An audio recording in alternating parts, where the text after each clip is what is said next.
민수기 11장 1절에서 3절까지의 말씀입니다.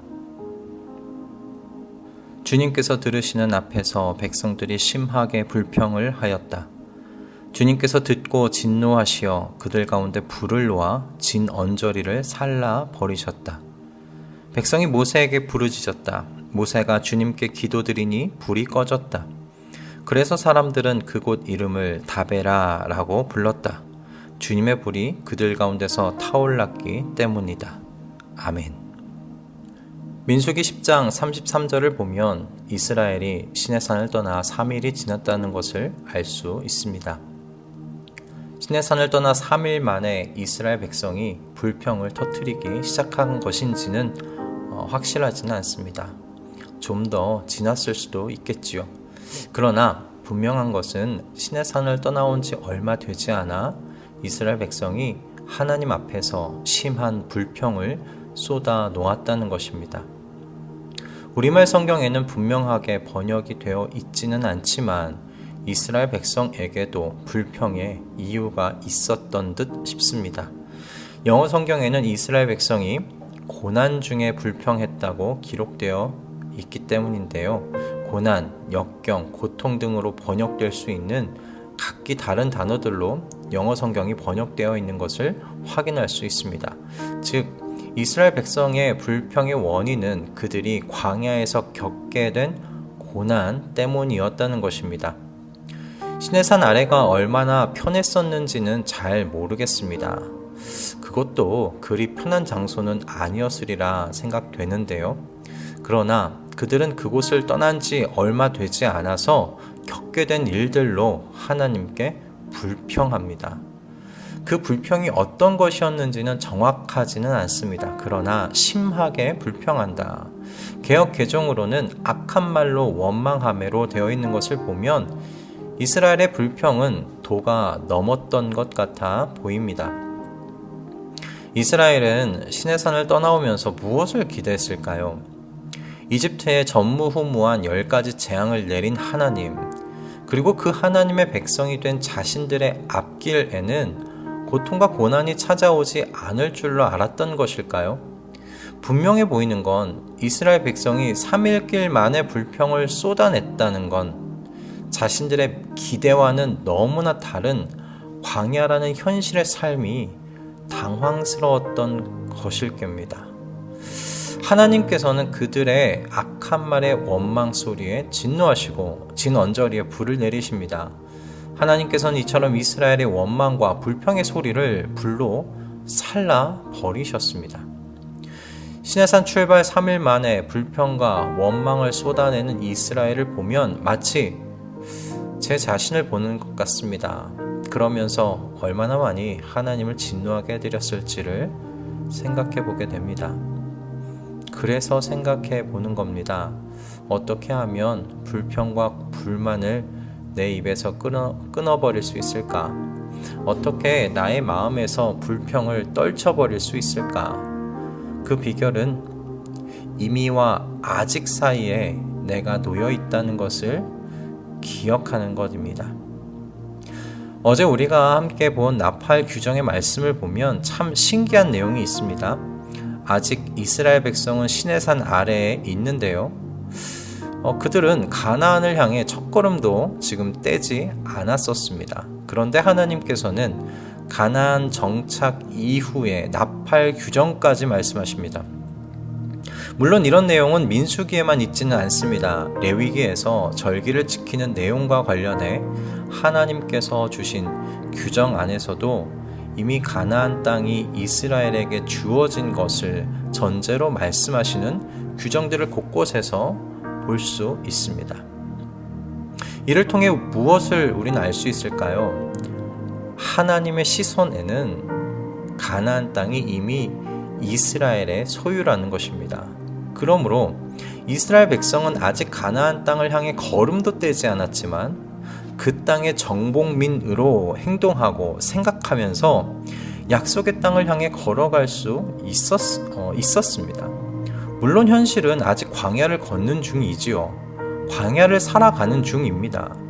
그 말은 고난과 역경의 삶의 자리를 거쳐가야 하는 중이라는 말입니다.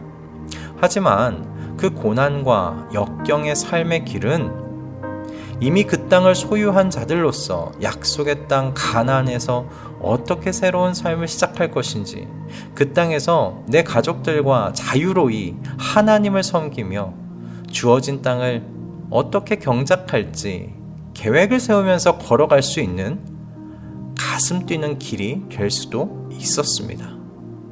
이렇게 이스라엘 백성은 이미 얻은 가나안 땅의 약속을 바라보며 아직의 광야의 삶을 인내하고 견딜 수 있었을 것입니다. 그러나 그와 같은 기대와는 달리 이스라엘 백성은 시내산에서 나온 지 3일 길 만에 하나님을 향해 악한 말로 원망하였습니다.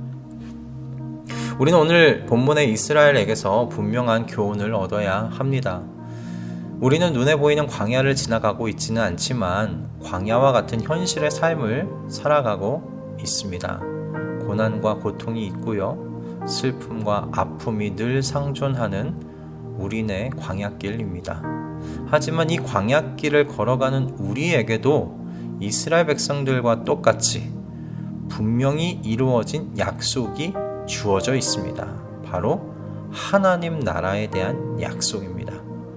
하나님께서는 범죄로 죽은 우리를 그리스도와 함께 살려주셨습니다. 우리는 이미 살아난 존재들입니다. 그리고 하나님께서는 그리스도 예수 안에서 그분과 하늘에 함께 앉게 하셨습니다.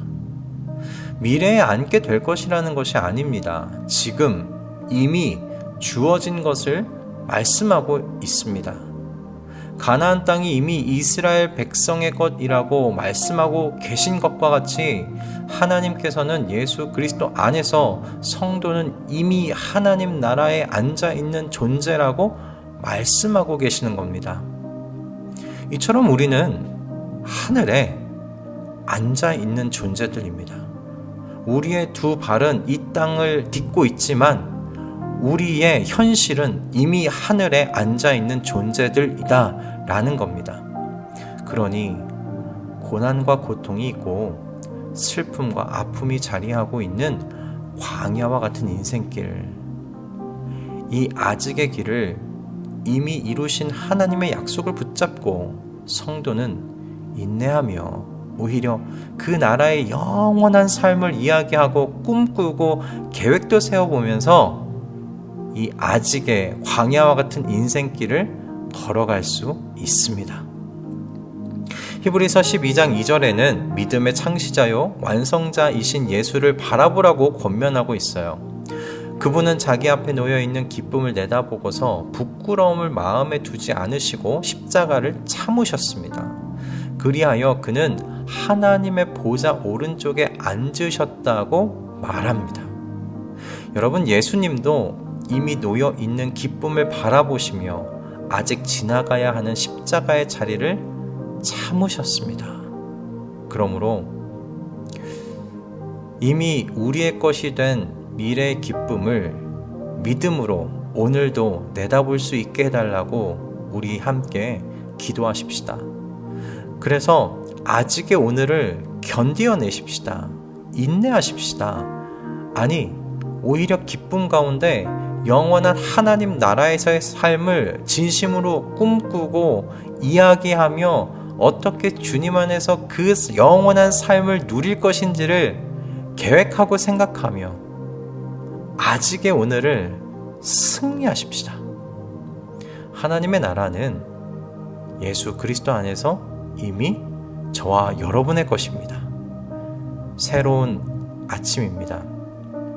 이미 나의 것이 된 하나님 나라에 나의 시선을 고정합시다. 그래서 성도의 영원한 롤모델이 되시는 주님과 같이 오늘 겪게 되는 모든 그 부끄러움의 자리에서 승리하게 되시는 여러분이 되기를 바랍니다. 기도하겠습니다. 주님, 인생의 길을 살다 보면 슬픔과 아픔, 고통과 고난의 때를 만나게 됩니다. 광야와 같은 인생길입니다. 주님과 동행한다고 하여 그 시간이 사라지는 건 아닙니다. 오히려 주님께서는 이미 성도에게 이루어진 것을 보게 하십니다. 바로 하늘에 앉혀진 하늘의 사람이 되었다는 것입니다. 하나님 나라의 백성이 되었다는 것입니다. 그것은 미래에 이루어진 것이 아니라 지금 여기에서 이미 이루어진 사실입니다. 그래서 동행하시는 하나님께서는 그 영원한 하나님 나라에서의 삶을 이야기하고 꿈꾸고 계획할 수 있게 하십니다. 위의 것에 대한 생각으로 우리의 심령을 충만하게 해주십니다. 주님, 오늘 우리 모두의 영혼을 주님께서 이미 이루신 것으로 충만하게 해주십시오. 그래서 아직 지나가야 하는 이 광야의 길을 겨우 버텨내는 정도가 아니라 기쁨 가운데 걸으며 승리할 수 있도록 은혜를 베풀어 주시옵소서. 오늘 우리에게 주어질 승리와 영광을 기대하오며 예수 그리스도의 이름으로 기도드립니다. 아멘.